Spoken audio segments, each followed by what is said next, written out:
అందరికీ నమస్కారం. సభ్యులందరికీ గణతంత్ర దినోత్సవ శుభాకాంక్షలు. స్థిరచిత్త నిర్వాహకుల తరపున మీ అందరికీ హృదయపూర్వక స్వాగతం. మరి సాంస్కృతిక పరిణామాలను అవగాహన చేసుకోవటానికి శిల్పాల అధ్యయనం అత్యంత అవసరం. ఈరోజు మన అంశం ఐకనాగ్రఫీ ఆఫ్ ద బుద్ధిస్ట్ స్కల్ప్చర్స్. తెలుగులో చెప్పాలంటే బౌద్ధ శిల్పాల ప్రతీక శాస్త్రం. ఐకనాగ్రఫీ అంటే తెలుగులో ప్రతీక శాస్త్రం. ప్రతీకలు అంటే ఏదైనా భావం, సిద్ధాంతం లేదా అర్థాన్ని సూచించే గుర్తులు లేదా చిహ్నాలు. ప్రతిమా శాస్త్రం శిల్పాలు ఎలా నిర్మించాలి అనే నిర్మాణ నియమాలను వివరిస్తే, ప్రతీక శాస్త్రం శిల్పాలలో కనిపించే ప్రతీకలు, చిహ్నాలు, ముద్రలు, వాటి అర్థాలను వివరిస్తుంది. ఉదాహరణకు పావురం శాంతి ప్రతీక, దమ్మచెక్క పవర్తన ముద్ర బుద్ధుని తొలి బోధనకు ప్రతీక. అంటే చూడగానే లోతైన అర్థాన్ని గుర్తుకు తెచ్చేదే ప్రతీక. ఈరోజు డాక్టర్ ఈమన్ శివనాగిరెడ్డి గారు ఐకనాగ్రఫీ ఆఫ్ ద బుద్ధిస్ట్ స్కల్ప్చర్స్ అనే అంశంపై తమ విలువైన ప్రసంగాన్ని అందించనున్నారు. శివనాగిరెడ్డి గారు చిత్రకారుడు, పురావస్తు పరిశోధకుడు మరియు రచయిత. బాపట్ల జిల్లా వలివేరు గ్రామంలో 1955లో జన్మించిన ఆయన సాధారణ కుటుంబం నుంచి వచ్చి కఠోర శ్రమతో అగ్రశ్రేణి స్థపతిగా ఎదిగారు. వారు శ్రీ వెంకటేశ్వర సాంప్రదాయ ఆలయ వస్తు శిల్ప కళాశాలలో శిక్షణ పొంది అనంతరం ఆలయాల నిర్మాణం, పునర్నిర్మాణంలో కీలక పాత్రను పోషించారు.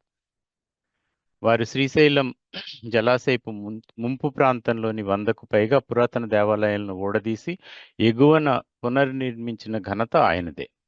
1981లో పురావస్తు శాఖలో చేరి బౌద్ధ, జైన, హిందూ సాంస్కృతిక స్థలాల తవ్వకాలు, పరిశోధనలతో తన సేవను కొనసాగించారు.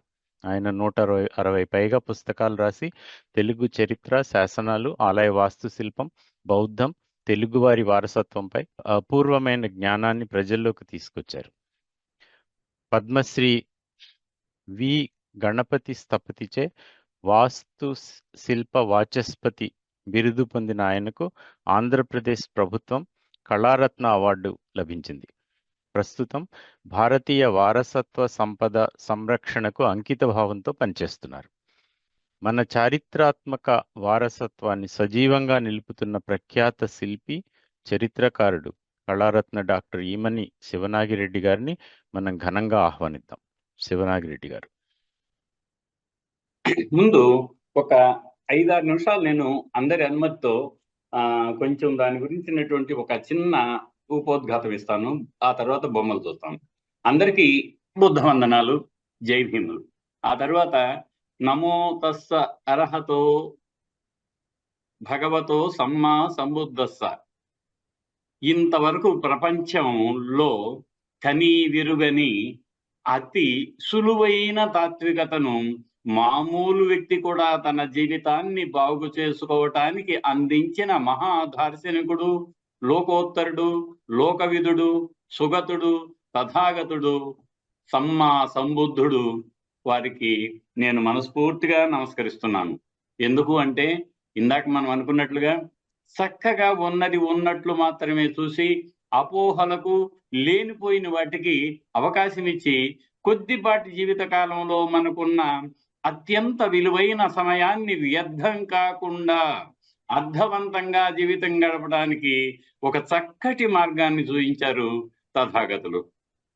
ఆ నేపథ్యంలో కొద్ది గొప్ప బౌద్ధం బుద్ధుని బోధనలు, బౌద్ధం అంటే ఏం లేదు, బుద్ధుని బోధనలే. బుద్ధుని బోధనలు అంటే ఏమి లేదు, ఆయన మంచి చెడుని విచక్షణతో మీరే నిర్ణయించుకొని ముందుకు సాగండి అని చెప్పాడు.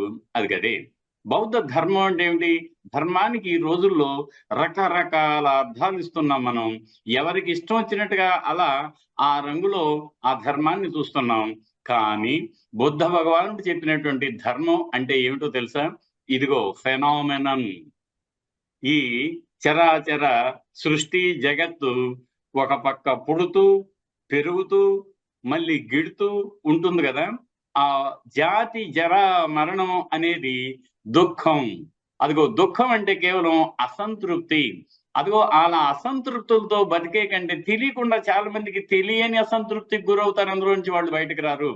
అదిగో దానిలో నుంచి మీరు బయటికి రావాలి అంటే ముందు అసలు ఆ దుఃఖం ఎలా ఉంది, ఆల్ పర్వేడింగ్ ఆయన చెప్పారు. ప్రపంచం అంతా కూడా దుఃఖ బాధితమై ఉంది. దాన్ని మనం గుర్తించాలి, దానికి కారణం తెలుసుకోవాలి, దానికి నిరోధ మార్గం కూడా ఉంది.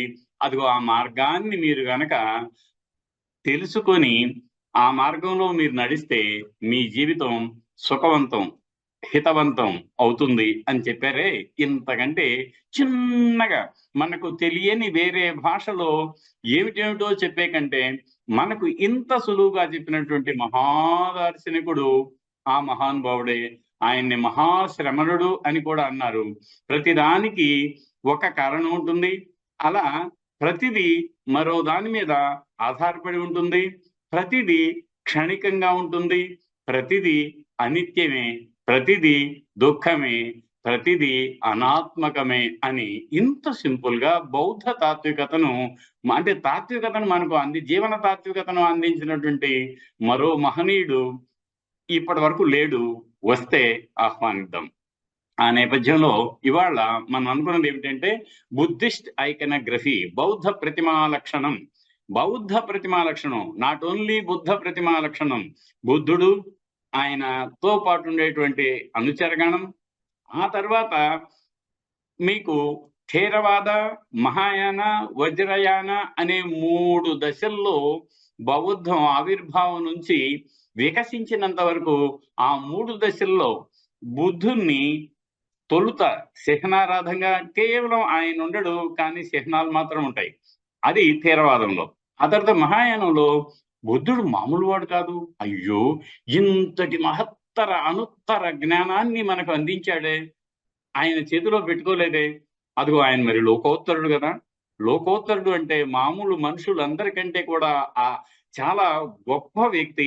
అదిగో అలాంటి గొప్ప వ్యక్తిని అనునిత్యం స్మరించుకుంటూ ఆయన రూపాన్ని మనసులో ధారణ చేసుకుంటూ వారిని గుర్తు చేసుకొని వారు చెప్పింది ఏమిటో ఆచరించుకోవటానికి ఒక రూపాన్ని సృష్టించుకోవాల్సి వచ్చింది. అదిగో అదే బుద్ధ ప్రతిమ. ఈ బుద్ధ ప్రతిమ కూర్చొని, నిలబడి, వారు గతించినప్పుడు మహాపరినిర్వాణంలో అలా పడుకొని ఇలా 3 రకాలుగా ఉంటారు.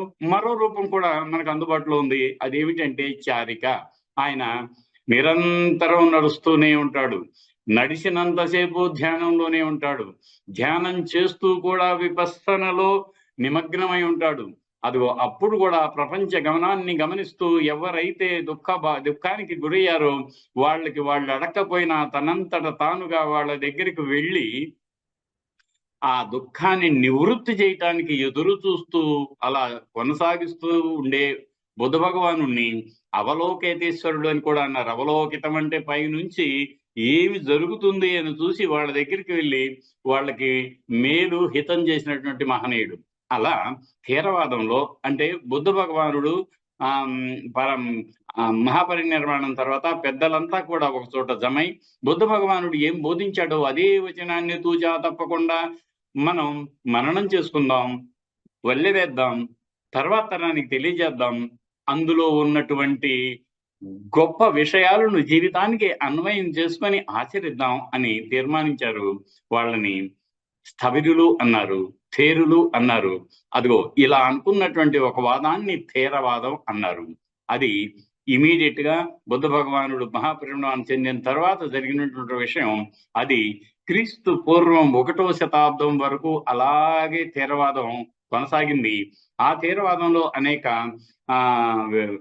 సంఘాలు కూడా ఉన్నాయి. అయితే 1వ శతాబ్దం ముందు క్రీస్తుకు పూర్వం లేక 1వ శతాబ్దంలో పెను మార్పు గోచరించింది. సమకాలీన సమాజంలో వస్తున్న ఆలోచన ధోరణులు, పోకడులు, వాటిని అధ్యయనం చేసినటువంటి బౌద్ధ భిక్షువులు, థేరులు, తాత్వికులు ఏం చేశారు అంటే ఇదిగో ఇలాగే ఉంటే బౌద్ధ ధర్మం మనుగడ ముందుకు కొనసాగదు. మనం ఇదిగో అప్పటి వరకు విలసిల్లిన ప్రాకృతం కనుమరుగవుతుంది, సంస్కృతం రాజ్యం వెళ్తుంది. మనం కూడా ఇక నుంచి బుద్ధ భగవానుని వచనాన్ని సంస్కృతంలో అందించాలి, సంస్కృతంలోనే భాషణ చేయాలి, ఎవరైనా వాదిస్తే సంస్కృతంలోనే తిప్పికొట్టాలి అన్న ఆలోచన చాలా చక్కటి ఆలోచనది. అలా కనుక ఆ రోజు ఆలోచించకుండా ఉంటే బౌద్ధ దార్శనికత అప్పుడు 2000 సంవత్సరాల నాడే కొంచెం కొనారిల్లేది. దానికి అదిగో ఒక పక్క అశ్వఘోషుడు, మరో పక్క ఆచార్య నాగార్జునుడు, ఆర్యదేవుడు, ఇలా అనేక మంది బౌద్ధ తాత్వికులు బౌద్ధానికి దాదాపుగా ఒక కొత్త ఊపునిచ్చారు అనటంలో సందేహం లేదు. అయితే అలా కొత్త ఊపునివ్వటంలో మరో మేలు జరిగింది. ఏమిటి అంటే, అంతకు ముందు బుద్ధ భగవాను చిహ్నాల్లో అంటే చిన్న చిన్న గుర్తుల్లో ఆరాధించేవాళ్ళు, అదే బుద్ధుని ప్రజెన్స్ గా భావించేవాళ్ళు. ఒక స్తూపం దగ్గరికి వెళ్తే స్తూపమే బుద్ధ భగవానుడు అనుకున్నారు. అలాగే ఇక్కడ వజ్రాసనం, ఖాళీగా ఉన్న వజ్రాసనమే బోధిసత్వుడు సమ్యక్ సంబోధిని సంతరించుకున్న ఈ వజ్రాసనమే కదా, ఇందులోనే కదా సిద్ధార్థ గౌతముడు బుద్ధుడయ్యాడు అని గుర్తు చేసుకున్నారు. సమ్మా సంబోధిని ఏ వృక్షం కింద బుద్ధుడు పొందాడో దాన్ని బోధి వృక్షాన్ని ఆరాధించారు. ఆ తరువాత ధమ్మ చక్రం, ఆయన అనితర సాధ్యమైన 6 సంవత్సరాల కఠోర సాధన ద్వారా అనుభవపూర్వకంగా నేర్చుకున్న ధమ్మం అనేటువంటి ఒక అత్యద్భుత విషయాన్ని మనందరికీ, అంటే అప్పట్లో సారనాథులు తెలియజెప్పారు. దాన్ని ధర్మచక్ర ప్రవర్తన సూత్రం అంటారు. దాంట్లో చతురార్య సూత్రాలు, ఆ ఆది అష్టాంగ మార్గం, అనత్త లక్కన సుత్త, ఆదిత్య పర్యాయ సుత్త, పటిచ్చ సముపాద, ప్రతిదీ మరో దాని మీద ఆధారపడి ఉంటుంది.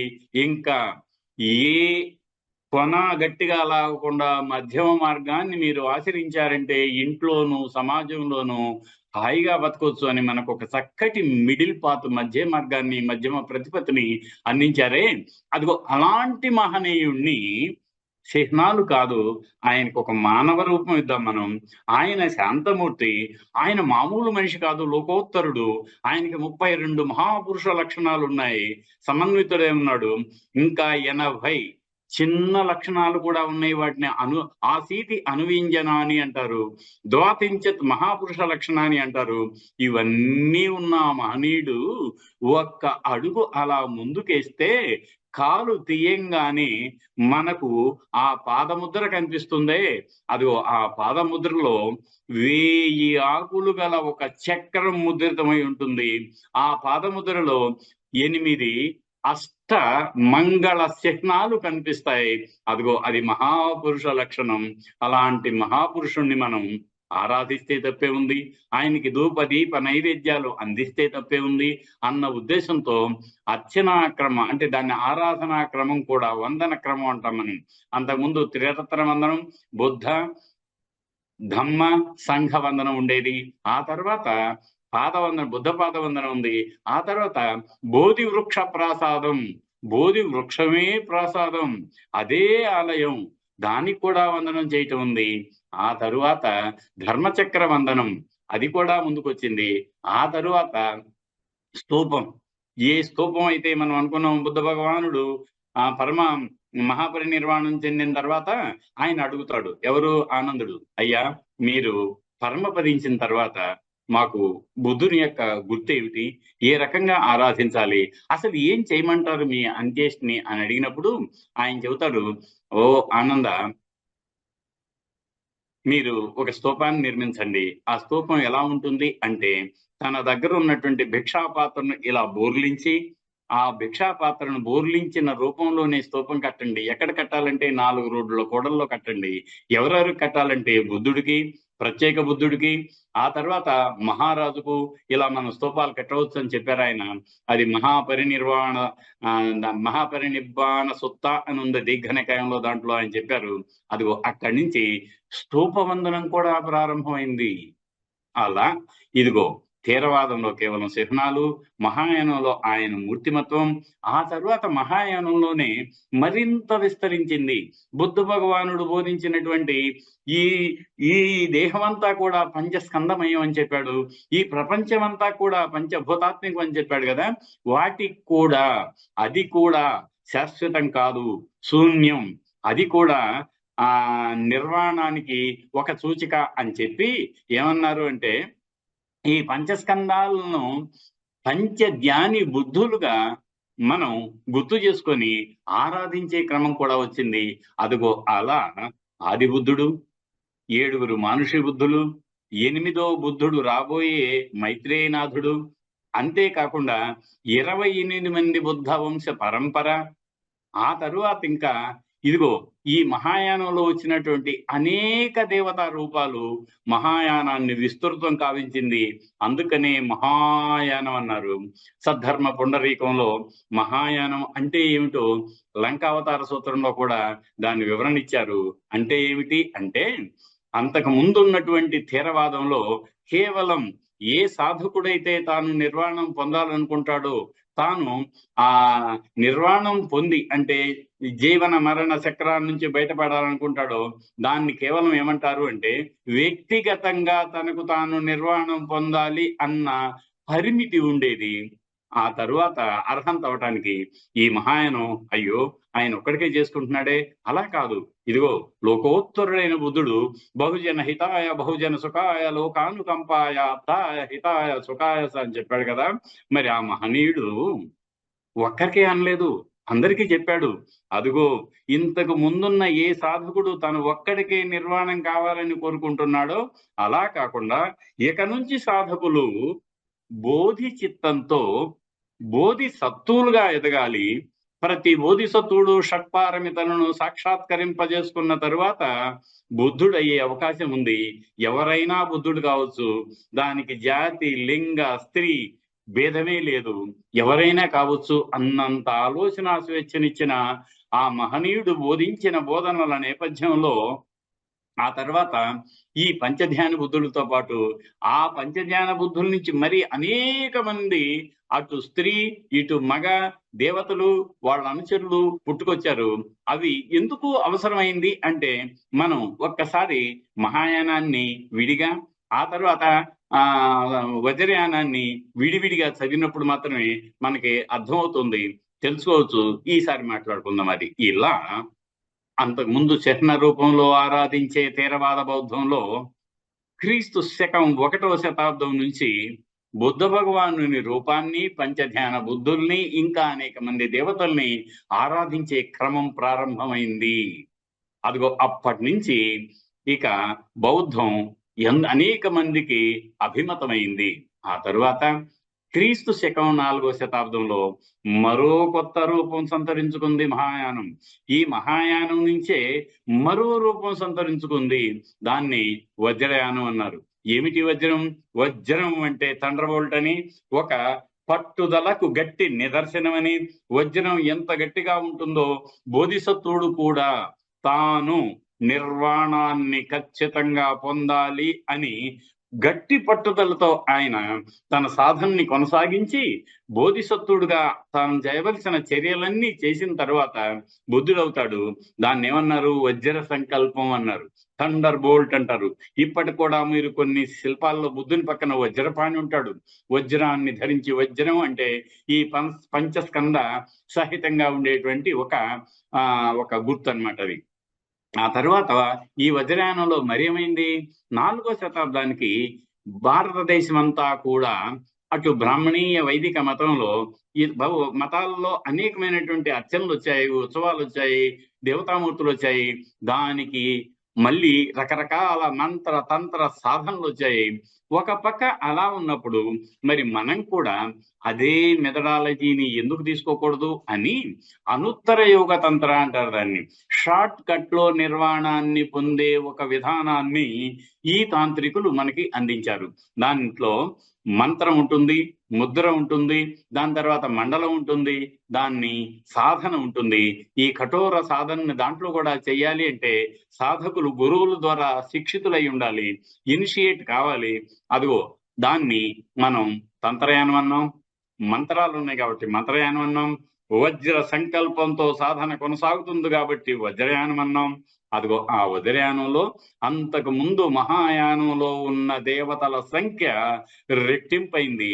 వాళ్ళంతా కూడా సాధకులకు రక్షణ కల్పిస్తూ వాళ్ళ మార్గాన్ని సుగమం చేస్తూ, అదిగో ఆ మారుణ్ణి మన సమీపం కూడా రాకుండా చూస్తూ మనోక్లేశాలను పారదోలుతూ అతి తక్కువ సమయంలో నిర్వాణ పదగాములై నిర్వాణాన్ని చవి చూడటానికి దోహదపడ్డారు. అదిగో అవి వజ్రయాన దేవతలు అనేకం. ఇక అసలు పాఠంలోకి వస్తాను నేను.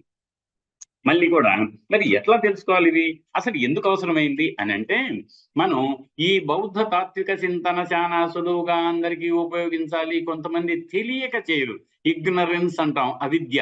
బుద్ధుడు మొట్టమొదట అవిద్యని పారదోలమన్నాడు, వివేకవంతులు కావాలన్నాడు. అప్పుడు మాత్రమే జ్ఞానం ప్రజ్ఞగా సంతరిస్తుందన్నాడు. ఎప్పుడు ప్రజ్ఞను మనం సంతరించుకుంటామో మనం ఉన్నది ఉన్నట్లుగా విచక్షణ సహితంగా మనం ప్రతి విషయాన్ని యథార్థభూత దర్శనంతో జీవితాన్ని చక్కగా మలుచుకుంటామని కూడా చెప్పాడు బుద్ధ భగవానుడు. అదిగో అలా ఆ చక్కటి మెసేజ్ బౌద్ధ ఆరామాల్లోనూ విహారాల్లోనూ ఇంకా అనేక పరిషత్తుల్లోనూ ఇలా బౌద్ధాచార్యులు చెప్పుకుంటూ వెళ్ళారు. మానసికంగా తెలియకుండా రుగ్మతలకు గురయ్యేటువంటి వాటికి బుద్ధ భగవాను మించినటువంటి వైద్యుడు లేడన్నారు. అందుకని ఆయన మహావైద్యుడు. ఆయన ఏమన్నారు తెలుసా? భైషజ్య గురు అన్నారు. ఎక్కడైనా గాయం తగిలితే పసరు రాస్తే తగ్గిపోతుంది. మనసుకు తగిలిన గాయం బయటికి వెళ్ళాలి అంటే ఆ గాయానికి కారణం ఏమిటో తెలుసుకొని ఆ కారణాన్ని నివృత్తి చేయాలి. కౌన్సిలింగ్ ద్వారా మాత్రమే బుద్ధుడు కొన్ని లక్షల మందికి చక్కటి మానసిక కౌన్సిలింగ్ చేసి మనోవిజ్ఞాన విశ్లేషణతో దాన్ని రూపుమాపి వాళ్ళకి శాశ్వతానందాన్ని కల్పించిన మహనీయుడు కదా. అదిగో అందుకని ఆ మహనీయుని యొక్క ఆలోచనలన్నింటినీ ఇలా కొనసాగించటానికి ఈ అంటే వీళ్ళు ప్రచారం కావాలి కదా. అదిగో దానికోసంగా ఈ బుద్ధ రూపాలు, బుద్ధ ప్రతిమలు, అలాగే బోధిసత్వులు, పంచధ్యాని బుద్ధులు, ఇంకా అనేకం. ఆ అనేకం ఏమిటో ఇప్పుడు మమేకంగా మనం తెలుసుకుందాం. ఇదంతా కూడా ఉపోద్ఘాతమే. మౌద్గల్యాన్ గారు అన్నారు, ఉపోద్ఘాతమే బంగాళాఖాతం ఉంటే అసలు పాఠం ఈ పూట చెబుతారా లేదా అన్న సందేహానికి కూడా వారు గురవుతున్నారు. ఏమక్కర్లేదు, చాలా నేను ఇందాకే షార్ట్ కట్ అన్నామే, షార్ట్ కట్ అన్నత్తర యోగ తంత్ర. అదిగో అలా నేను మీకు చెబుతాను. మరి ఎందుకు అనేది చెప్పాను, ఎలా వచ్చిందని చెప్పాను. తర్వాత మరి వీటికి అసలు ఆధారాలు ఏమిటి? మనకి ఒక్క మాట మీకు చెబుతాను, ఎందుకంటే అవగాహన కలగటం కోసం. ఏమిటి అవగాహన కలగటం అంటే, ఒక ప్రతిమ ఎలా ఉంటుంది అన్నదానికి నేను ముందు ఒక వైదికంగా మీకు ఒక మాట చెబుతాను. గణేశం పురుషాకారం గజవక్తరం గజాననం లంబోదరం బృహత్కాయం ఏకాననం త్రిలోచనం.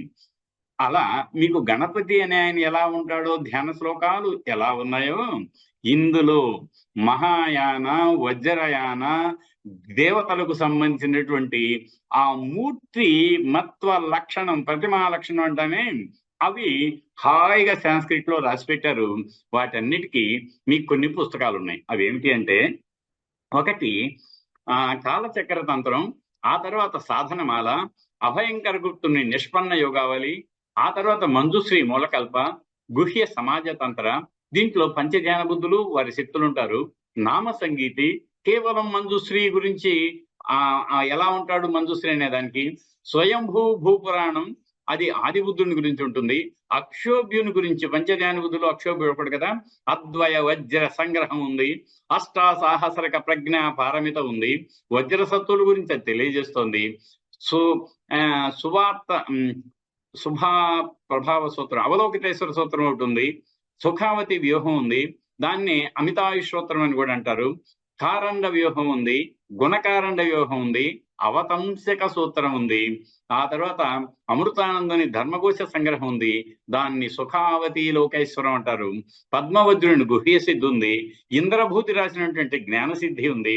శాంతరక్షితుడు రాసిన తత్వ సంగ్రహం ఉంది. అద్వయ వజ్రుడు రాసినటువంటి తత్వ రత్నావళి ఉంది. క్రియా సముచ్చయం ఉంది. వజ్రావళి నామమండలోపైక అనే పుస్తకం ఉంది. అలా మనకు అనేక రకాలైన పుస్తకాలు అందుబాటులో ఉన్నాయి. కాకపోతే ఏమిటంటే, ఇంతవరకు దీని అవసరం లేదు కాబట్టి మనం వీటి గురించి ఎప్పుడు చర్చించుకోలేదు.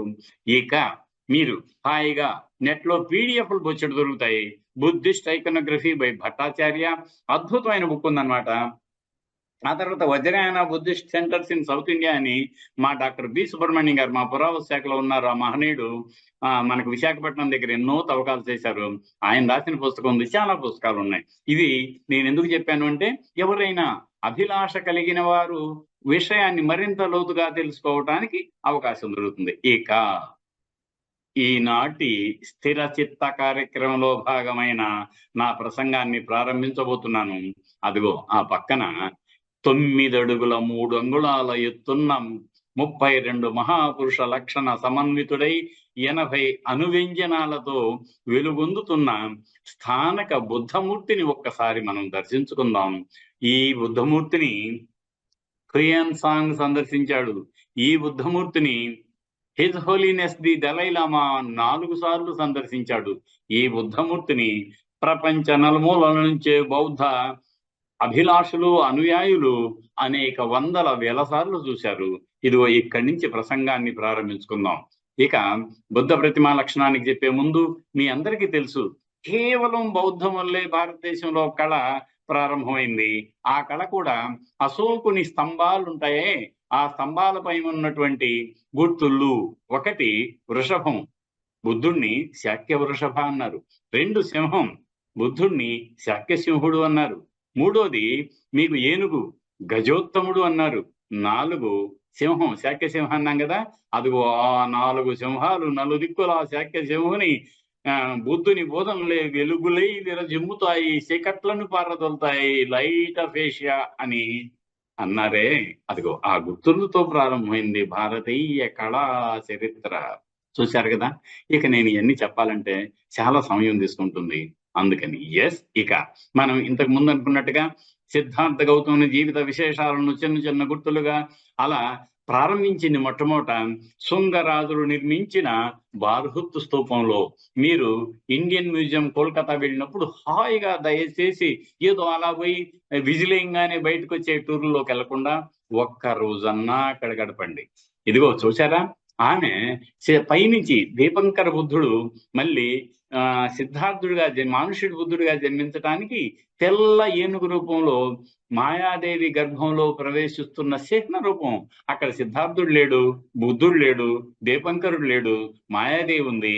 కానీ ఒక తెల్లటి ఏనుగు రూపంలో గర్భంలో ప్రవేశిస్తున్నది అటు లలిత విస్తరంలోను ఇంకా సౌందర్య నందంలోను ఆ సంఘటనకు సంబంధించిన వివరాలన్నీ ఉన్నాయి.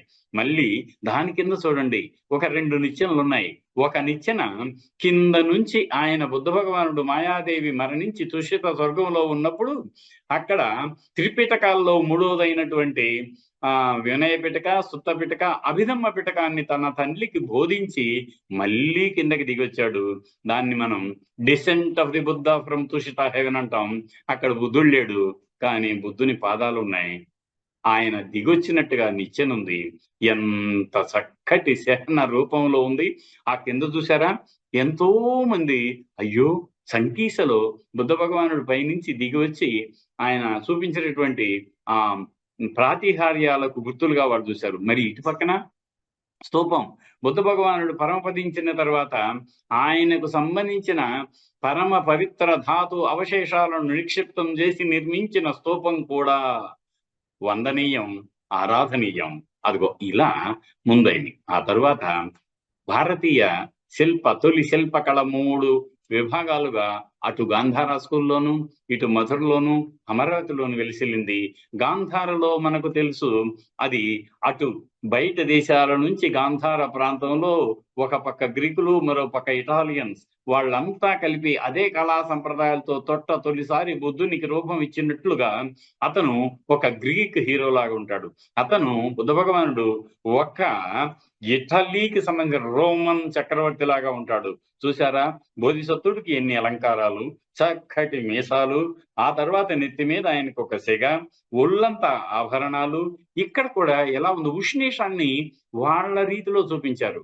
ఆ తరువాత మధుర, మధ్య భారతదేశ కేంద్రంగా వెలసిల్లిన కుషానుల కాలం నుంచి గుప్తుల కాలం, ఆ తర్వాత మీకు పాలసేన కాలం వరకు వెలసిల్లిన అత్యద్భుతమైన రూపలావణ్యంగా ఉన్నటువంటి మరో బౌద్ధ శిల్ప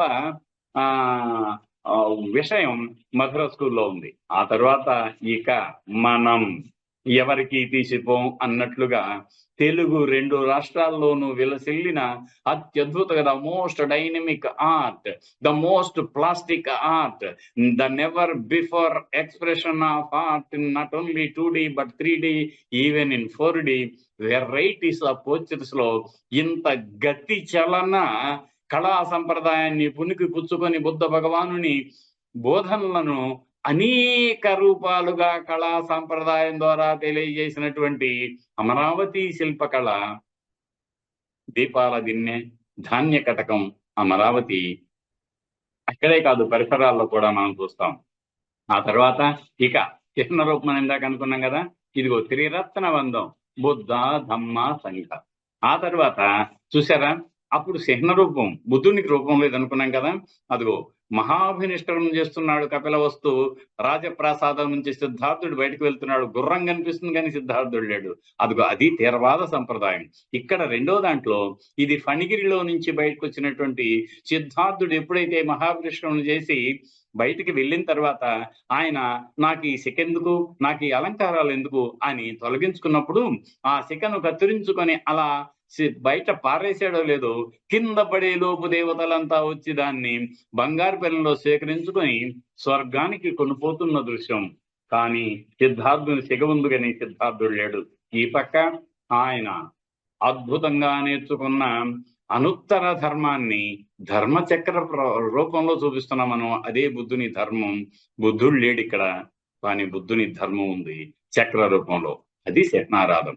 ఆ తర్వాత వజ్రాసనం, బోధి వృక్ష ప్రాసాదం, ఆ తర్వాత మళ్ళీ ధర్మచక్రం, ఆ తర్వాత ఆయన పరమపదించిన తరువాత మహాపరినిర్వాణం తర్వాత ధాతువుల్ని 8 మందికి పంచుకుంటారు కదా, వాటిల్లో ఒక ధాతు పేటికను నాగలోకం నుంచి వచ్చిన నాగులు దేవతలు వారంతా కూడా పరమ భక్తి భావంతో పరమ పూజ్య ధాతు అవశేషాలను తీసుకువెళ్తున్న దృశ్యం.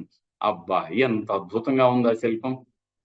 అలా ఇంకా రామగ్రామ స్తూపం, బుద్ధ పాద వందనం.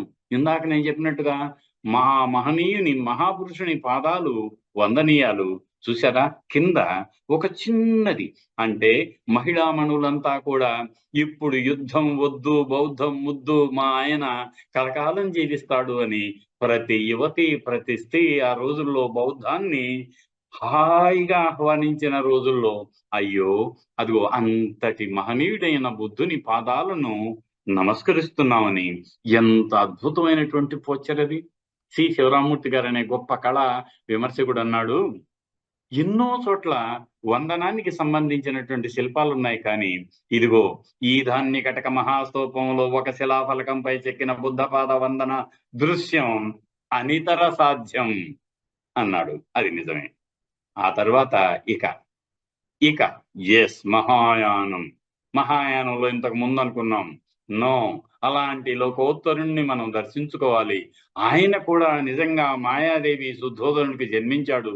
ఆయన కూడా మానవుడు, మానవీయ బుద్ధ. అదిగో అలాంటి గొప్ప మానవుణ్ణి మనం దర్శించాలంటే ఆయన రూపం ఇలా ఉండాలి అని అటు సౌందర్యనందం లలిత విస్తరంలో ఉన్నటువంటి ఆ 2 లక్షణాలని ఆధారంగా బుద్ధ భగవానుడికి ఒక రూపం ఇచ్చారు. అప్పటి వరకు కొనసాగుతున్న బౌద్ధ భిక్షువుల రూపాన్ని మళ్ళీ ఆ ఆకారానికి ఆపాదించి అనుత్తరమైనటువంటి దివ్య స్వరూపాన్ని సృష్టించారు. పైన చూడండి మీరు, హాయిగా మహాభినిష్కరణలో గుర్రం మీద సిద్ధార్థుడున్నాడు, ప్రత్యక్షమయ్యాడు. కింద ఇదిగో మీకు 8 మానుష బుద్ధులు, 7 మానుష బుద్ధులు ఉన్నారా లేరా? అలా మహాయానంలో మొట్టమొదటిసారి బుద్ధునికి రూపం వచ్చింది. ఎలా? ఇందాక మనం అనుకున్నట్టుగా మహాపురుష లక్షణాలు. నెత్తి మీద ఆయనకి చిన్న బుడిపిలాగా ఉంటుంది మెదడు మీద. ఎందుకు అంటే ఆ మహనీయుడు 6 సంవత్సరాల పాటు కఠోర తపస్సు చేసినప్పుడు మనసు పడిన వేదన మామూలుది కాదు, మనసు పడిన బాధ మామూలుది కాదు. వాటన్నిటినీ తట్టుకొని 6వ సంవత్సరం చివర ఆయన మారుని ప్రలోభాలకు లొంగకుండా రతి అరతి తృష్ణ అనే ఆ 3 కూతుళ్ళు వేసిన వలలో పడకుండా అత్యద్భుతంగా విజయం సాధించాడే సమ్యక్ సంబోధిని. అదిగో దానికి సూచకంగా నెత్తి మీద చిన్న బుడిపి ఉంటుంది, దాన్ని ఉష్ణీషం అంటాం. చిన్న బుడిపి, అంతేగాని కొప్పు ఉండకూడదు అనమాట. ఆ తర్వాత బాలకృష్ణుడు పెట్టినట్టు పెడుతున్నారు శిల్పాల్లో, చాలా తప్పు, ఇలా ఉండాలి. ఇది తెలుగు సాంప్రదాయంలో ఉన్నటువంటి ఒక గొప్ప లక్షణం. మరి వెంట్రుకలు ఏమిటి అలా రింగు తిరిగినాయి? ఎప్పుడైతే ఆయన కట్ చేసుకున్నాడో, కట్ చేసిన తర్వాత వెంట్రుకలన్నీ గుండ్రంగా దక్షిణ ఆవృత కేశాలు గుండ్రంగా తిరిగాయి. అది మహాపురుష లక్షణం. ఇంకా ఎరుగు 2 కనుబొమ్మల మధ్య, అది బొట్టు కాదది, అది ఆయన 2 కనుబొమ్మల మధ్య ఉండే తెల్లటి వెంట్రుకలు గుండ్రంగా మరి ఉన్నాయి. దాన్ని ఉర్ణ అంటారు. ఆయన కళ్ళు కిందకి నాసాగ్ర దృష్టితో ఉంటాయి. ఎప్పుడు తదేక దృష్టితో ధ్యానం చేసి సమాధి స్థితిలో ఉంటాడు కదా, అందుకని కళ్ళు ఎప్పుడూ కిందకు ఉంటాయి. కాబట్టి మన కూడా విపసంలో కిందకే చూడమంటారు కదా, అందుకో అలా అది ఒక లక్షణం. ఇంకా చెవులను కూడా లంబకర్ణత అంటారన్నమాట. ఆజానుబాహుత, అవిరళ సత్తారిదంతత. ఆయనకి మనకు 32 పళ్ళు ఉంటాయి, ఆయనకి 40 పళ్ళు ఉంటాయంట. ఏ పంటి మధ్య సందు లేదంట. అవిరళ సత్తారిదంతత. అది ఒక మహాపురుష లక్షణం. ఇట్లా 32 చెప్పానంటే సమయం దొరకదు కదా అని చెప్పట్లేదు. ఈసారి కేవలం బుద్ధుని మహాపురుష లక్షణాల మీద మాత్రమే ఒక ఇది చేస్తున్నాం. ఇదిగో ఈ 3 శిల్పాలు, ఈ చిట్ట చివరి ఉన్నటువంటిది సున్నంతో చేసిన బుద్ధ ప్రతిమ భట్టిపురంలో దొరికింది. ఈ 2 ఒకటే, ఇది ధాన్యకట్నంలో దొరికింది. ఇక నాగార్జున కొండలో దొరికింది. అసలు నాగార్జున కొండలో ఉన్న మూర్తిని చూస్తే మళ్ళీ ఆ మ్యూజియం 5 గంటలకు మూసి తాళం వేయకుంటే బాగుండు. ఈ మూర్తిని మనం అలా నిరంతరం దర్శించుకుంటూ మనం కూడా విపස්සనా సాధన ద్వారా నిర్వాణ పదాన్ని ఇక్కడే పొందితే బాగుండు. దానికి వారే మార్గదర్శకత్వం వహిస్తే బాగుంటుంది. చూడండి, మనసులో క్లేశం కానీ, లోభం కానీ, ద్వేషం కానీ, ఈర్ష్య కానీ ఏమీ లేదు కదా. అందుకని ఆ శాంతమూర్తి అంత ఆనందకరంగా భాషిస్తున్నాడు అని మనకు అనిపిస్తుంది. ఇంకా ఇదిగో తెలంగాణలో కూడా అత్యద్భుత రూపలావణ్యమైనటువంటి బుద్ధ భగవానుని ప్రతిమలు అదే సంప్రదాయంతో కొనసాగాయి. ఈ చిట్ట చివర ఎడమ వైపున మీరు చూస్తున్న బొమ్మ వర్ధమానకోట అని, ఈ సూర్యాపేట జనగాం మధ్యలో ఉన్నటువంటి ఆ ఊర్లో దొరికి ఎంత సుందరతరంగా ఉందండి. ఆయన్ని రూపలావణ్య అంటారన్నమాట. ఇంకా మళ్ళీ ఇదే సంప్రదాయంలో బుద్ధ భగవాను మనకేమో ఒకవైపు మాత్రమే ఆ చీవరం ఉంటే, ఇక్కడ పూర్తిగా కప్పబడి ఉంటుంది. ఇది గాంధార బుద్ధుడు. మళ్ళీ గాంధారంలో ఆ రూపాలన్నీ కూడా గ్రీకు లాగా ఉంటాయి, మనలాగా ఉండవన్నమాట. ఆకారాలన్నీ అలాగే ఉంటాయి. ఆ తర్వాత ఇవన్నీ చూశారు కదా. ఇక బుద్ధ భగవాను మన ఒక పక్క కృష్ణాల కాలంలో, ఆ తర్వాత గుప్తుల కాలంలో తయారు చేశారు. ఇవన్నీ మనం ఇందాక చూసింది. ఇంకా దేశ విదేశాల్లో కూడా భరతఖండ పరిధిని దాటి బుద్ధ ధమ్మ వీచికలు ప్రసరించాయి కదా. దానికి గుర్తుగా ఇండోనేషియా హాంకాంగ్ లో బయలుపడినటువంటి ఒక బుద్ధ భగవానుని బొమ్మ. ఇక వజ్రయాన్ బుద్ధ శాక్యముని అంటాం. మీకు జపాన్ లో శకముని అంటారు. శాక్యముని యొక్క రూపం చూడండి ఎలా ఉందో. ధర్మరాజ లీలాసనం అంటారు. ఆయన ధర్మచక్ర ప్రవర్తనలో బోధిస్తూ ఉన్నాడు వందల వేల మందికి, లక్షల మందికి. ఆ తర్వాత బహుబుద్ధులు అంటారు. ఇక్కడ బరోబుదూర్ అన్నామే, అది బహుబుద్ధుల ఊరు. బహుబుద్ధూరు అన్నమాట. అది దానికి సంబంధించిన చిన్న శకలాలన్నీ మనకు ఇక్కడ మీరు బుద్ధగయ కానీ, లేక ఒడిస్సా నుంచి బెంగాల్ పోయే అనేక బౌద్ధ స్థావరాల వద్ద, నాలంద వద్ద ఇలా బహుబుద్ధులు ఉంటారు. వాళ్ళెవరో కాదు, బుద్ధ వంశాన్ని ప్రతిబింబిస్తున్న అనేక బుద్ధులు. ఒక్కొక్క కల్పంలో ఒక్కొక్కసారి వాళ్ళు నిర్వాణ పదాన్ని పొందారు, సమ్యక్ సంబోధిని పొంది ధర్మచక్ర ప్రవర్తనాన్ని గాంచి అందరికి కూడా దుఃఖాన్ని నుంచి ఉపశమనం ఇచ్చారు. ఇక కేవలం రాతిలోనే కాదు, ఇదిగో కంచు బొమ్మలవన్నీ ఎక్కడ తయారైన అనుకుంటున్నారు. ఇవన్నీ గుంటూరు జిల్లా బాపట్ల పక్కనున్న బుద్ధాం అనే ఊరు, అది బుద్ధగ్రామం, బుద్ధమైంది. పద్మపాణి, బుద్ధుడు, అవలోకితేశ్వరుడు. ఇక్కడ ఇది చూసారా, తెలంగాణలో నేలకొండపల్లిలో క్రీస్తు శకం 5వ శతాబ్దికి చెందిన అత్యద్భుత సుందర తరంగా తీర్చిదిద్ది మధ్య భారతదేశంలో తయారైందా అన్న భ్రమ కల్పించిన అవలోకితేశ్వరుడు. ఎవరి అవలోకితేశ్వరుడు తెలుసుకుందాం తర్వాత. ఆ తర్వాత ఇదిగో మరో వజ్రయాన స్థావరం.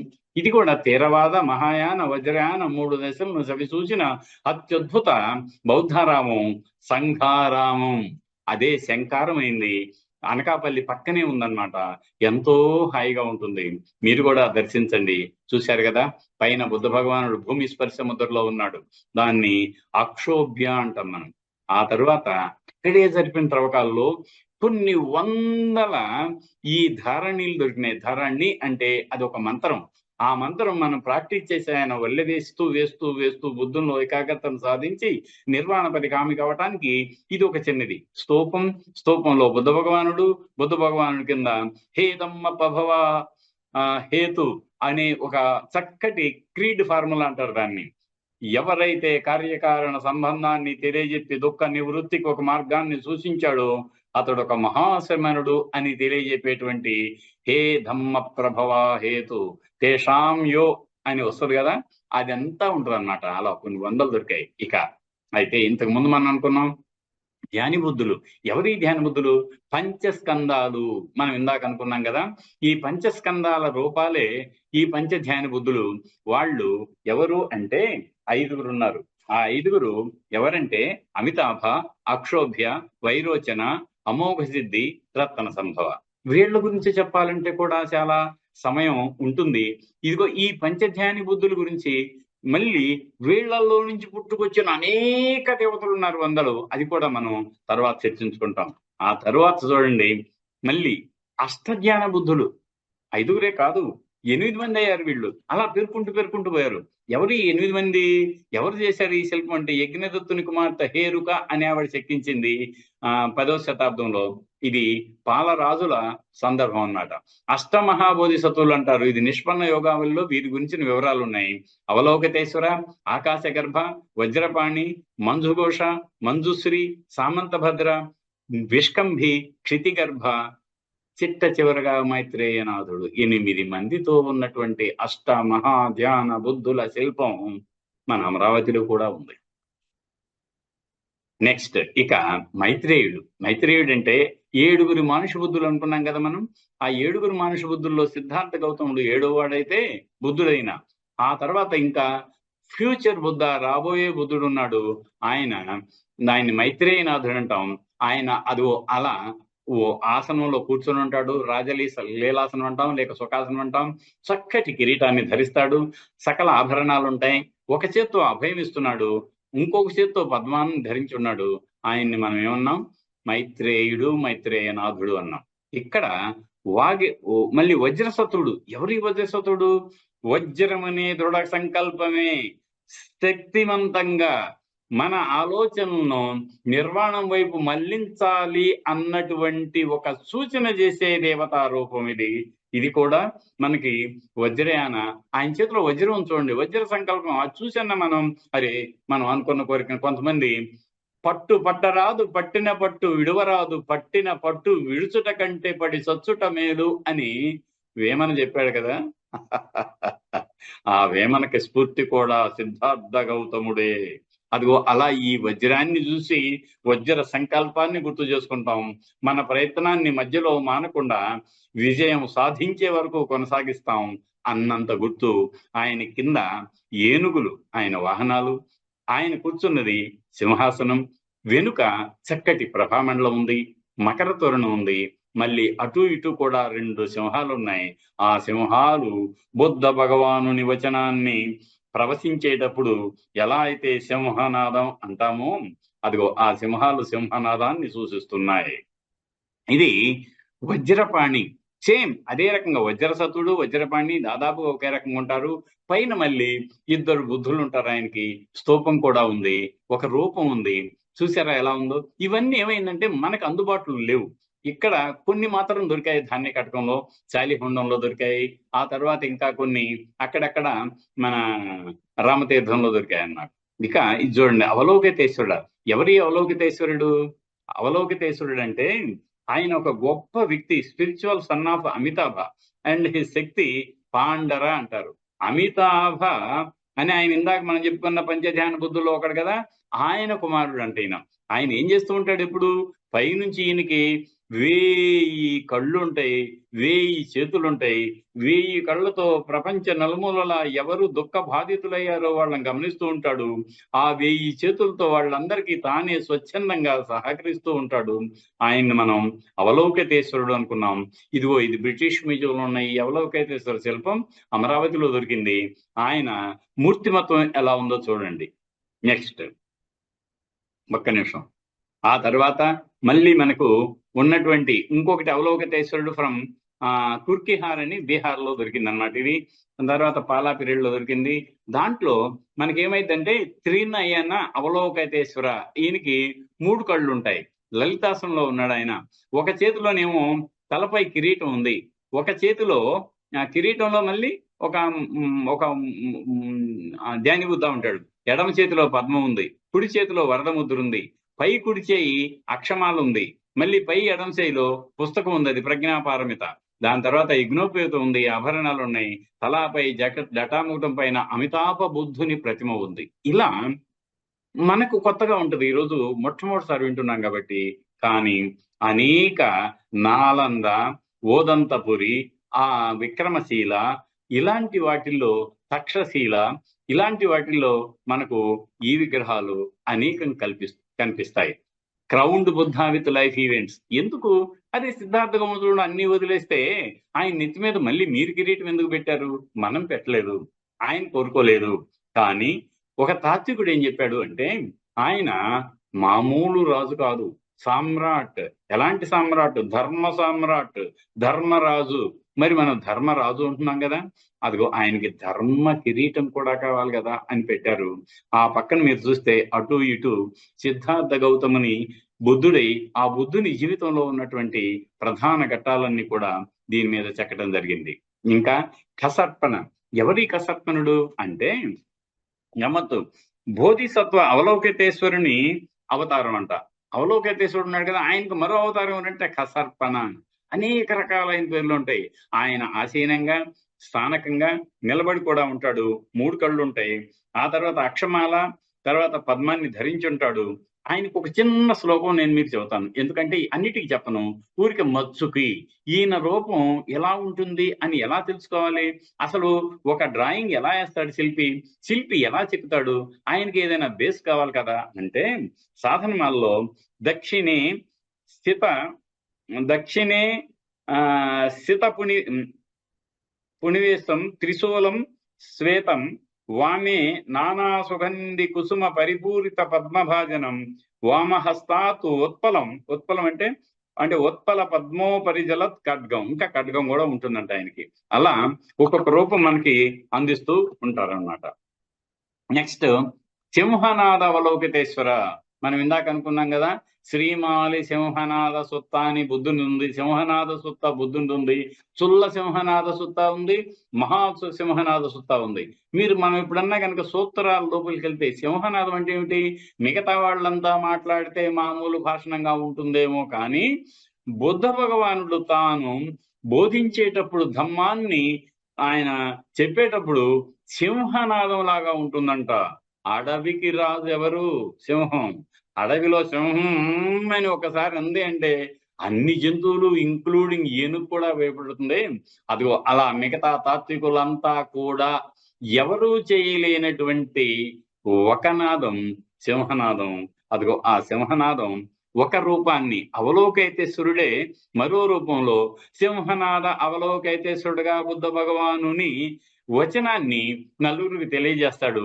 ఒక చేతిలో ఆయనకి ఒక త్రిశూలం లాంటి దండం ఉంటుంది, మరో చేతిలో పద్మం ఉంటుంది.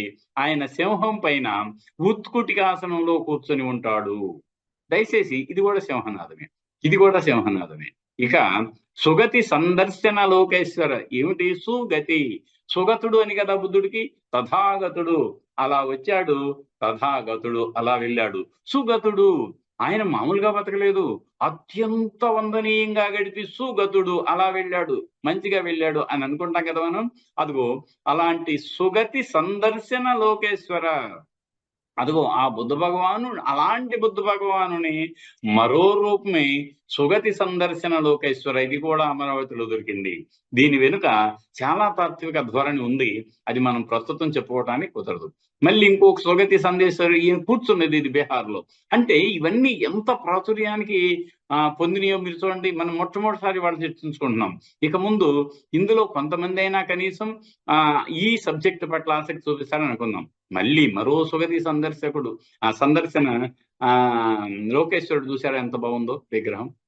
ఆ తర్వాత షడక్షరీ లోకేశ్వర, ఆయన కూడా లోకేశ్వర ఎట్లా షడక్షరీ లోకేశ్వరుడు అంటాం. మనకు మామూలుగా షడక్షరయ్య అని ఓం నమ శివాయ అంటానే షడక్షరం అంటాం మనం బయట. షడక్షరయ్య అని కన్నడంలో పేర్లు కూడా ఉంటాయి. ఇక్కడ ఈయన అంటే ఈ లోకేశ్వరుడు అవలోకితేశ్వరుడు దాదాపుగా 25 రూపాయలు ఉన్నాయి. వాటిల్లో ఈయన్ని షడక్షరీ లోకేశ్వర అన్నారు. ఈయన కూడా ఒక చేతిలో అక్షమాల, మరో చేతిలో పుష్పం, ఇంకా 2 చేతులను అంజలి ముద్ర, ఆ పైన తలపైన అమితాభ బుద్ధుని యొక్క కిరీటంలో బొమ్మ ఉంది చూడండి. తర్వాత ఇది కూడా లోకనాథుడు. ఎవరి లోకనాథుడు? లోకానికి నాథుడు ఎవరు? ఇంకెవరు? బుద్ధ భగవానుడే. బుద్ధ భగవానుని యొక్క ఇతర రూపాలు ఎవరు? ఇందాక మనం అనుకున్న అవలోకితేశ్వరుడే. అవలోకితేశ్వరుని మరో రూపమే లోకనాథుడు. ఇది కదిరి అని మంగళూరులో దొరికిందన్నమాట. ఇది మరో లోకనాథుడు. ఇక హాలాహల చూసారా? మనకి హాలాహలం అంటే విషం అని కదా. విషం సముద్ర మదంలో బయటకు వచ్చినప్పుడు శివుడు ఆయన కంఠంలో పెట్టుకున్నాడు, నీలకంఠుడయ్యాడు అని అంటాం కదా. ఈ అవలోకితేశ్వరుని యొక్క మరో రూపమే హాలాహలుడు. ఆయనకి మూడు ముఖాలు ఉంటాయి, 6 చేతులు ఉంటాయి. ఆ తర్వాత కిరీటంలో అమితాభ బుద్ధుడు ఉంటాడు.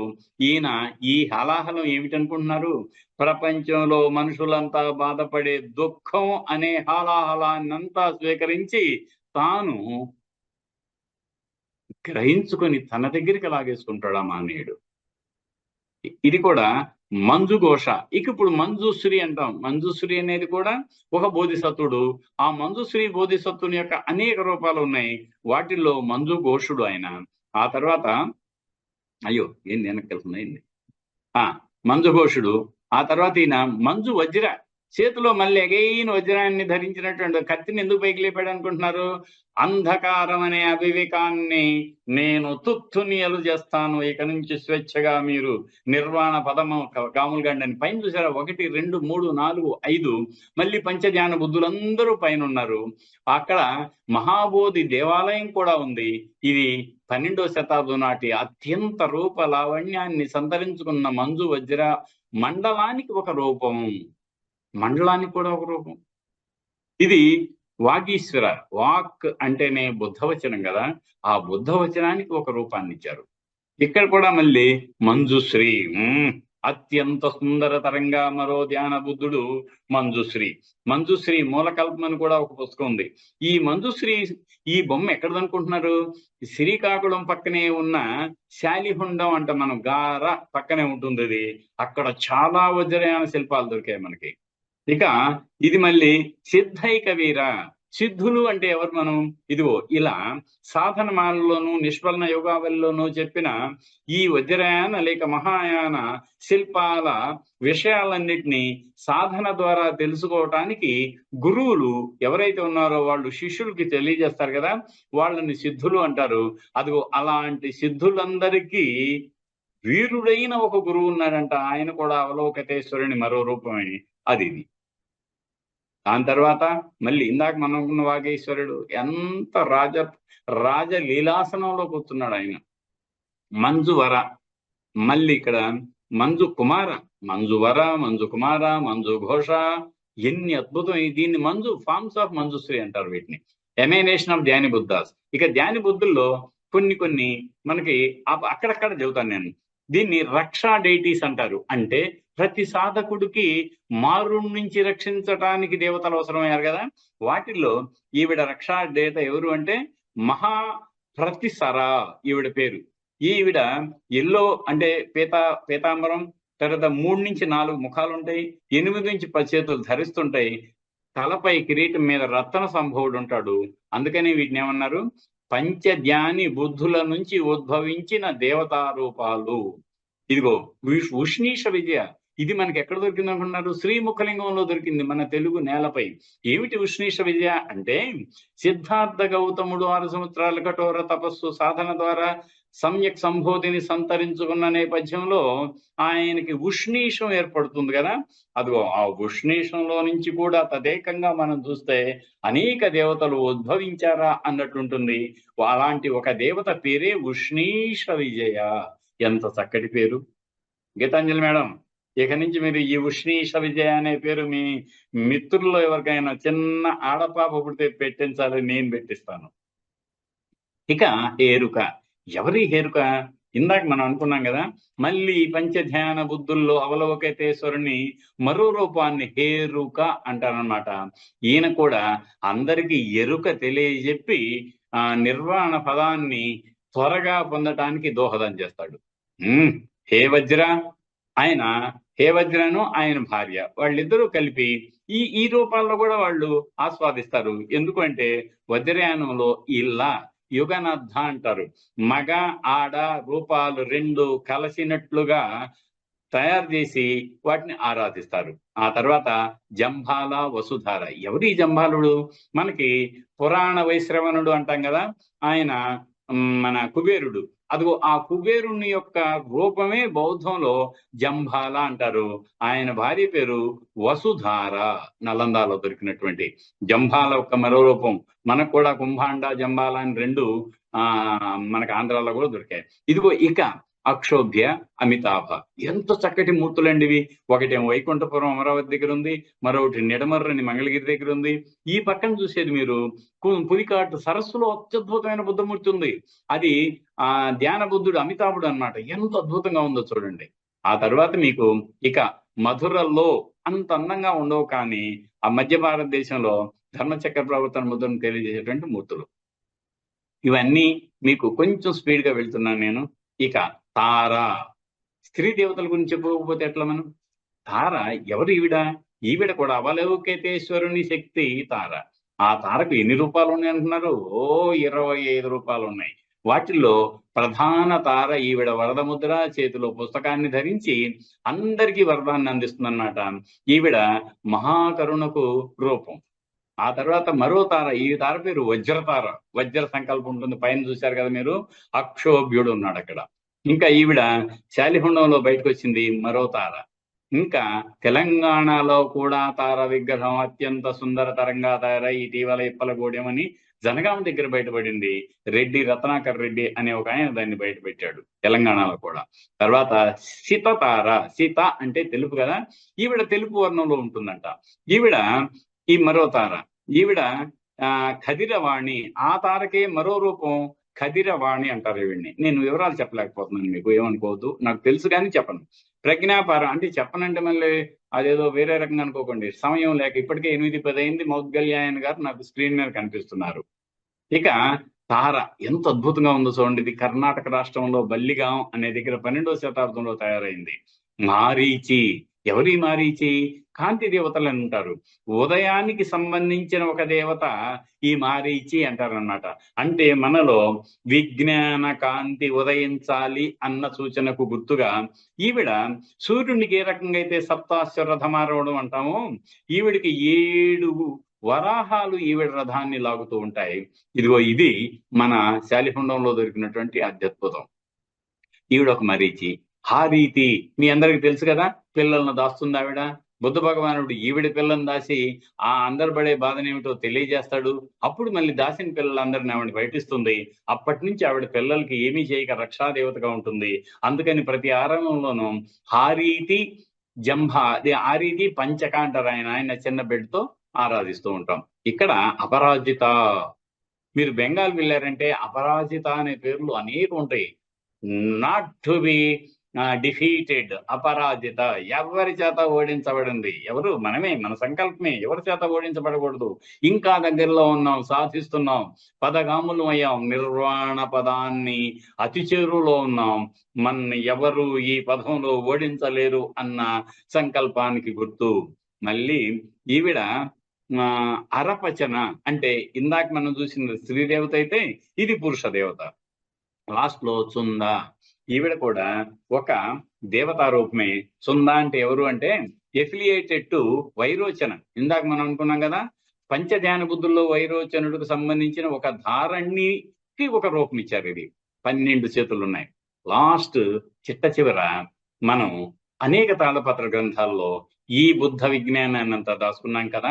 పంచరక్షాన్ని 5 దేవతలు మన రక్షిస్తారు అన్నటువంటి ఒక ఆ ఒక ఆచారం ఉండేది. దానికి తగ్గట్టుగా ఈ పంచరక్ష అంటారన్నమాట వీటిని. చిట్ట చివరగా ఇంతవరకు మీరు ఓపికగా విన్నారు. నేను ఇది పదే పదే చెబుతూ ఉంటాను. మన ఉపాసక ఆంజనేయ రెడ్డి సార్కి ఇది బాగా ఇష్టమైంది.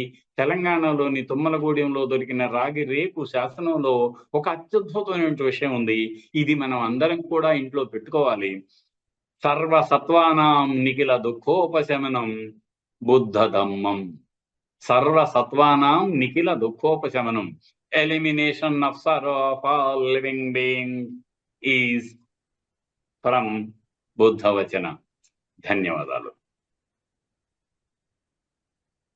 Thank you sir. మన్నించాలి, కొంచెం అతిక్రమించా. No not at all sir. So ఈ అమూల్యమైన ప్రసంగానికి డాక్టర్ శివనాగ్ రెడ్డి గారికి హృదయపూర్వక ధన్యవాదాలు సార్. ఇప్పుడు ప్రశ్నోత్తరాలకు వెళ్దామంటారా? అయ్యో, సభ్యులు దయచేసి ప్రశ్నలు చాట్ విండోలో టైప్ చేయండి. బౌద్ధ శిల్పాల్లో ఎక్కువగా కనిపించే ముద్రల్లో మీకు అత్యంత ప్రాముఖ్యంగా అనిపించే ముద్ర ఏది, ఎందుకు? మనకు 2 అత్యంత ఎక్కువగా కనిపిస్తాయి. ఒకటి అభయం, 2 ధర్మచక్ర ప్రవర్తన ముద్ర. అభయం ఏమిటి అంటే, భయం మనిషి ఎప్పుడు భయపడతాడు? తనకు తెలియని ఒక అపోహకు గురైనప్పుడు, తనకు భరోసా లేని జీవితం జీవితాన్ని అనుభవిస్తున్నప్పుడు. ఇవన్నిటి కారణం అవివేకం, అవిద్య కదా. అదిగో ఆ అవిద్య నుంచి నేను నిన్ను పారదోలుతాను, నువ్వు భయం లేని ఒక నిర్భయ జీవితాన్ని ఎత్తుకోవచ్చని బుద్ధ భగవానుడికి అభయ ముద్ర ఉంటుందన్నమాట. అభయ ముద్ర అది ఎక్కువగా కనిపిస్తుంది. రెండోది ఇందాక నేను చెప్పినట్టుగా ధర్మచక్ర ప్రవర్తన ముద్ర. ఇలా ఆయన ధర్మచక్రాన్ని ప్రవర్తింపజేస్తున్నట్టుగా ఆ ధర్మచక్ర ప్రవర్తన సూత్రాన్ని సారనాథులో బోధించినటువంటి ముద్ర. 3 భూస్పర్శ ముద్ర. భూమిని ఇలా టచ్ చేస్తూ ఉంటాడు. ఎందుకంటే ఆయన ఇక లాస్ట్ మినిట్ లో సంబోధిని సంతరించుకునేటప్పుడు మారుడు వస్తాడు, తన 3 కూతుర్ని అలా ప్రేరేపిస్తాడు. కానీ ఆయన అడుగుతాడు మారుడు, please get up, go away, you do not have any right to attain Samma Sambodhi అంటాడు. No, I have got every right to attain Samma Sambodhi. Yes, show me one evidence అంటాడు మారుడు. అప్పుడు తాను తన చేతిని భూమి మీద అలా ఆనించి, ఇదిగో భూమాతే సాక్ష్యం దేనికి అని చెప్పినప్పుడు ఆకాశవాణి రూపంలో, మారా నువ్వు ఇక్కడి నుంచి వెళ్ళిపో, సిద్ధార్థ గౌతమునికి అన్ని అర్హతలు ఉన్నాయి, తాను బోధిసత్వుల నుంచి అన్ని పారమితలు సంతరించుకొని ఇప్పుడు అర్హంతుడయ్యాడు, సమ్మా సంబుద్ధుడయ్యాడు అని అనగానే, అదిగో ఆకాశవాణి మాటలు విన్న తరువాత మారుడు తన సైన్యం 3 కుమార్తెలు అక్కడి నుంచి నిష్క్రమిస్తారన్నమాట. దాన్ని భూమి స్పర్శ ముద్ర అంటాం. ఆ భూస్పర్శ ఉన్న ముద్రలో ఉన్నటువంటి మూర్తిని అక్షోభ్య అంటాం అన్నమాట. అలా ఈ 3 ప్రధానంగా మనకు కనిపిస్తూ ఉంటాయి. Thank you sir. అలాగే ఒకే ప్రతీక, ఉదాహరణకి కమలం లేదా ధర్మచక్రం, వేర్వేరు ప్రాంతాల్లో వేర్వేరు అర్థాలని సూచిస్తుందా? అలాంటివి ఏమైనా ఉన్నాయా? అవును. ఒకటేమైందంటే మీకు పద్మం అనేది ప్రజ్ఞకు సూచిక. అందుకని లోటస్ అండ్ ఎలిఫెంట్ అంటారు బుద్ధుడిని. బుద్ధుడు గజోత్తముడు. ఆ లోటస్ ఏమిటంటే ఆయన ప్రజ్ఞకు సంకేతం అని. అందుకని మీకు అమరావతిలో రైలింగ్ మీద 13 రకాల పద్మాన్ని చిత్రించారు, చూసారా మీరు? బయట వైపు చాలా ఏ రకమైన అలంకారాలు లేని పద్మాలు ఉంటాయి, లోపల అత్యంత అలంకృతమైన పద్మాలు ఉంటాయి. ప్రతి పద్మం కూడా బుద్ధుని అత్యంత శీల సమాధి పన్న అంటాం కదా మనం. పన్న ఇది ప్రజ్ఞ కదా. అదిగో ఆ ప్రజ్ఞకు సంకేత రూపమే, ప్రతీకే లోటస్ అన్నమాట. అది ఎక్కడైనా సరే వాళ్ళు ఒక్కొక్క రకం. ఇప్పుడు మనం బెంగాల్ వెళ్తే వాళ్ళ శిల్పంలో ఒక రకంగా ఉంటుంది, మన శిల్పం రకంగా ఉంటుంది. రెండోది మీరేమన్నారు? ధర్మచక్రం అన్నారు. ధర్మచక్రం కూడా బుద్ధుని యొక్క ధర్మచక్రం 1000 ఆకులతో నిరంతరం అలా ఒక చోట నుంచి మరో చోటకి ప్రవర్తనం జరుగుతూనే ఉంటుంది. ఒకరి నుంచి మరొకరికి బుద్ధ భగవానుని వచనం అందుతూనే ఉంటుంది అని కదా. అదిగో దానికి కూడా మీరన్నట్లుగానే ఒక్కొక్క ప్రాంతంలో 28 ఆకులతో ఉంటాయి, 24 ఆకులతో ఉంటాయి, 64 ఆకులతో ఉంటాయి, ఇలా రకరకాలుగా ఉంటాయి. దాని మీద గతంలో ఆంజనేయ రెడ్డి సార్ కూడా ఒక ప్రశ్నకు సమాధానంగా చెప్పారు. భిన్న ప్రాంతాల్లో మీకు సంయుక్త నికాయ అని ఒకటి ఉంది మనకి. దాంట్లో అంకెల సంకేతాలు, దీంట్లో ధర్మచక్రంలో ఉండే ఆకుల గురించి కూడా సంయుక్త నికాయంలో అత్యద్భుతమైన వివరాలు ఉన్నాయి. తప్పుకున్నా నేను దీంట్లో నుంచి పూర్తిగా మీకు చెప్పకుండా. దీన్ని ఉపాయ కౌశల్యం అంటారు. Thank you sir.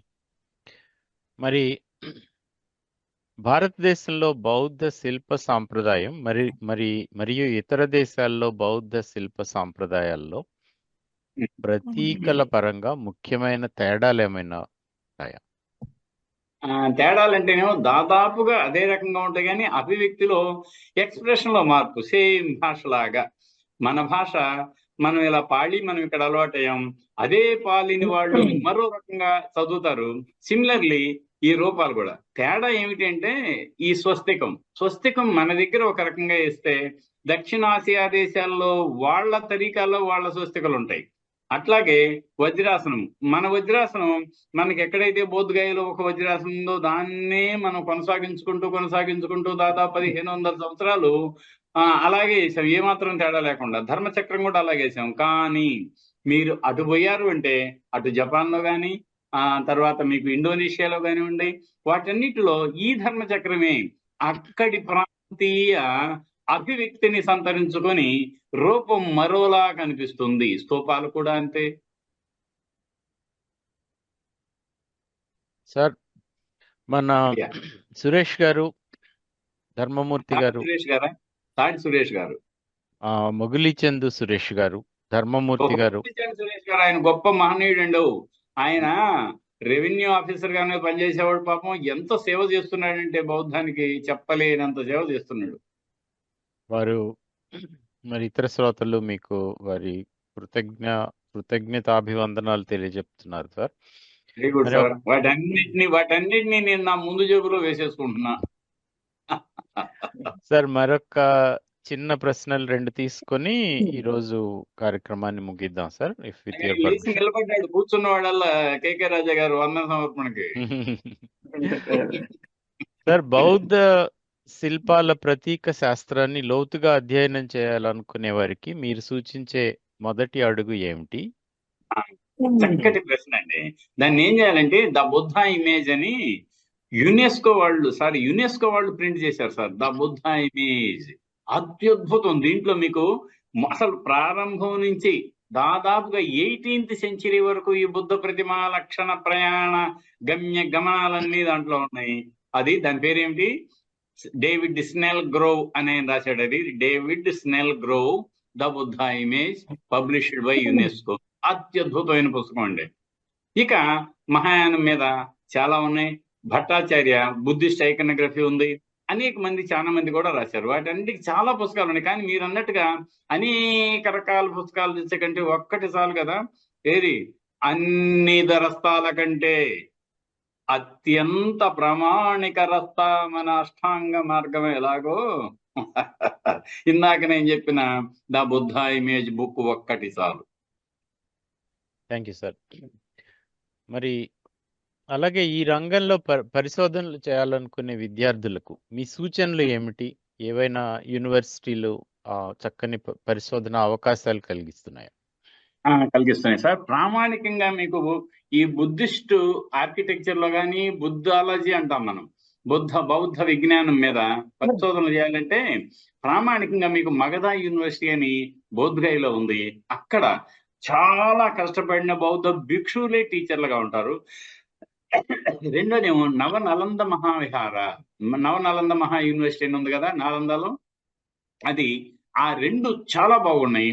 3 మీకు ఆచార్య నాగార్జున యూనివర్సిటీ అని పేరు పెట్టారు, కానీ అక్కడ మనం ఏమంటానికి లేదు ఇప్పుడు, ఎందుకంటే లేరు ఎవరు తత్వం మీద రాసిన వాళ్ళు కానీ ఎవరు లేరు ఇప్పుడు. ఏదో ఆ డిపార్ట్మెంట్ అలా కొనసాగుతుంది. మిగతా నేను చెప్పినట్టుగా మగధ యూనివర్సిటీ, బోధ్గయ, రెండేమో నవనాలంద, మహావిహార, ఇది రెండూ ప్రామాణికం సార్. తర్వాత మూడోది నేషనల్ మ్యూజియం ఇన్స్టిట్యూట్ అని డీమ్డ్ యూనివర్సిటీ ఉంది. అత్యద్భుతమైన పరిశోధన జరుగుతుంది సార్. నేషనల్ మ్యూజియం అత్యద్భుతమైన బౌద్ధ పరిశోధన జరుగుతున్నాయి. ఎందుకంటే అక్కడ లోకేష్ చంద్ర లాంటి మహనీయులు వచ్చి పాఠాలు చెబుతారు సార్. లోకేష్ చంద్ర నెట్ లో కొట్టండి, లోకేష్ చంద్ర అని బుద్ధిస్ట్ అబు డిక్షనరీ ఆఫ్ బుద్ధిస్ట్ ఐకనోగ్రఫీ అని ఆయన 11 వాల్యూమ్స్ రాశాడు. మహనీయుడు అన్నమాట, మహనీయుడు. ఇంకొక ఆయన వై కృష్ణన్ అని మళ్ళీ బుద్ధ ఇమేజ్ మీద ఒక బుక్ రాశాడు. చాలా ఉన్నాయి, నేను 100 చెప్పగలను కానీ 100 ఎందుకు మనకి ఇప్పుడు. Thank you sir. ఇలా ఈ పుస్తకాలు మీరు రాసినవి, ఇతర ప్రముఖులు రాసిన పుస్తకాలన్నీ మన రాజా గారి లాంటి వారు ఒక లైబ్రరీలో అందరికీ అందుబాటులో ఉంచితే చాలా చక్కగా ఉంటుంది. అవును సార్. సార్ మరి ఇంతటితో ప్రశ్నోత్తర భాగాన్ని ముగిద్దాం. Very good. మీలాగా ఇంత చక్కగా ఐకనోగ్రఫీ కానీ ఆర్కియాలజీ విశేషాలు కానీ శ్రోతలకి అర్థమయ్యేలాగా సులువైన భాషలో చెప్పేవారు మరొకరు ఉభయ రాష్ట్రాల్లో లేరు అని మేమందరం అనుకుంటున్నాం సార్. అలా అనుకోకూడదు. మరి ఈ రోజు మాకు అందించిన అమూల్య ప్రసంగానికి మీకు మరొకసారి కృతజ్ఞతలు తెలియజేస్తున్నాం. సభ్యులు ప్రశ్నలు, నిర్వహణల గురించి సలహాలు ఈ సమావేశం తర్వాత కూడా కేకే రాజా గారికి పంపవచ్చును. ఇప్పుడు కేకే రాజా గారి ధన్యవాద ప్రసంగం. రాజా గారు. సభ్యులందరికీ నమో బుద్ధాయ. ఈరోజు జూమ్ మీటింగు అనివార్య కారణాల వల్ల శనివారంలో జరగాల్సింది ఈరోజు మనం 26వ తారీఖు పెట్టుకున్నాం. అయితే వచ్చిన వారు కూడా అంత ఇంట్రెస్టింగ్గా మంచి వాళ్ళు వచ్చారు. వాళ్ళందరూ శ్రద్ధగా విన్నందుకు వారందరికీ ధన్యవాదాలు. అలాగే ఆఖరి నిమిషంలో మనం శివనారెడ్డి గారిని రిక్వెస్ట్ చేయడం జరిగింది. వారు గత 10 రోజులుగా అక్కడ సమ్మక్క సారక్క జాతరలో అక్కడ కన్స్ట్రక్షన్స్లో బిజీగా ఉన్నారు. గవర్నమెంట్ వారి సేవలను ఎక్కువ తీసుకుంటున్నారు. ప్రతి మంత్రి వాళ్ళ ఊర్లో దేవాలయాలు కానీ అలాగే సీఎం గారు బాగా బిజీ అయిపోయారు వారు. దానివల్ల మనతో వారి ఎక్కువ సందేశాలు వారు తెప్పించాలని ఉంది మాకు, కానీ వారు సమయం మనకి ఇవ్వలేకపోతున్నారు. అయితే అనుకోకుండా ఆయన 3 రోజులు అనుకోకుండా హైదరాబాద్కి రెస్ట్కి రావటం, అందులో కూడా రెస్ట్ ఏం లేదు. ఆయన మొన్న ఈ సబ్జెక్ట్ మీద ప్రసంగించారు. అదే కాకుండా మళ్ళీ వేరే ఊరు వెళ్ళొచ్చారు. బాగా బిజీలో కూడా నువ్వు లేక చాలా అద్భుతంగా ప్రసంగించారు. చాలా కొన్ని బుక్స్ రిఫర్ చేశారు. కొత్త బౌద్ధంలోకి వచ్చి తెలుసుకునే వాళ్ళకి కొంచెం కొద్ది కన్ఫ్యూజన్ రావచ్చు. దేవతలు అవి 100 చేతులు, కళ్ళు ఇవి అంటున్నారు కదా, అవన్నీ ఆ రూపం ఎందుకు వచ్చింది, దేనికి, అవన్నీ డీటెయిల్గా వారితోటి మీరు సంప్రదించవచ్చు. డౌట్స్ ఏమైనా ఉంటే వారి నెంబర్ కూడా నేను షేర్ చేస్తాను గ్రూప్లో. వారు చాలా అద్భుతంగా చాలా తక్కువ సమయంలో ఎక్కువ ఇన్ఫర్మేషన్ ఇచ్చారు, చాలా స్పీడ్గా అనర్గళంగా. వారికి ప్రత్యేక ధన్యవాదాలు. మీ స్పీచ్ని రాని వాళ్ళందరికీ అందజేస్తాము. మీకు ప్రత్యేక ధన్యవాదాలు సార్. పాల్గొన్న వారందరూ కూడా ధన్యవాదాలు. Thank you. నమోదాయ.